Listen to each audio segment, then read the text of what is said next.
శ్రావణ శుక్రవారం సందర్భంగా లోక కళ్యాణార్థం శ్రీ లలిత మణిద్వీప వర్ణన పూజలను నగరంలో వైభవంగా నిర్వహించారు. చెన్నై షావుకార్పేటలోని వాసవి మినీ హాల్ వేదికగా Shri Vasavi builders and promoters అధినేత జాలమడుగు హరికుమార్, కిరణ్ కుమారి దంపతుల పర్యవేక్షణలో వేదికపై శ్రీ లలిత అమ్మవారి విగ్రహాన్ని కొలువుదీర్చి సుందరంగా అలంకరించారు. అమ్మవారికి 9 రకాల పువ్వులు, పత్రాలు, పండ్లు, నవధాన్యాలు నైవేద్యాలుగా సమర్పించారు. 9 మంది ముత్తైదువులు కూర్చుని మణిద్వీప వర్ణన పూజన చేసి 9 సార్లు పారాయణం చేసి భక్తిభావాన్ని చాటుకున్నారు. అనంతరం శ్రీ లలిత సహస్రనామ పారాయణాన్ని భక్తి శ్రద్ధలతో నిర్వహించారు. ఉదయం 10 గంటల నుంచి మధ్యాహ్నం 1 గంట వరకు జరిగిన పూజలో పాల్గొన్న మహిళామణులకు పాదపూజ, పసుపు కుంకుమ, తాంబూలం, ప్రసాదాలు పంపిణీ చేశారు. రాష్ట్ర హిందూ దేవాదాయ శాఖ మంత్రి పీకే శేఖర్ బాబు, డీఎంకే ప్రముఖులు S Murali, S Rajasekhar, KR Aparanji, Annadasan, TS Sekhar, GC Annamalai, S Venkatesan, C Gandhi, Vagicherla Satyanarayana, Balamurugan, doctor Pratyusha సహా మహిళలు పెద్ద సంఖ్యలో పాల్గొన్నారు. అందరికీ తెలుగింటి వంటకాలను అందించారు.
నమస్కారం. నా పేరు కిరణ్ కుమారి.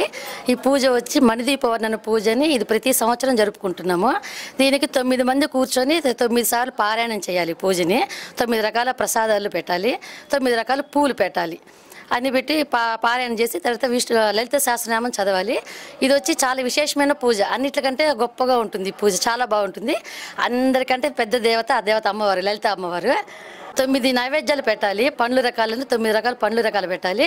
9 రకాల పూలు పెట్టాలి. దాంట్లో బిల్వం కంపల్సరీ ఉండాలి, మరువ ఉండాలి. ఈ 2 కంపల్సరీ ఉండాలి. ఆ పూజ అందరికీ ప్రసాదాలు పెట్టి అందరికీ వాళ్ళకి తోచినది జాకెట్ ముక్కలు పసుపు కుంకుమ దక్షిణ ఇస్తారు. పసుపు కుంకుమ పెడతారు అందరికీ. ఇది విశేషమైన పూజ. ఈ పూజ శ్రావణ మాసంలో చేసుకుంటారు ఈ పూజని. ఇది వచ్చి మణిదీప వర్ణన పూజ నుంచి ఫస్ట్ మణిదీప అమ్మవారిది అష్టోత్తరం చదవాలి.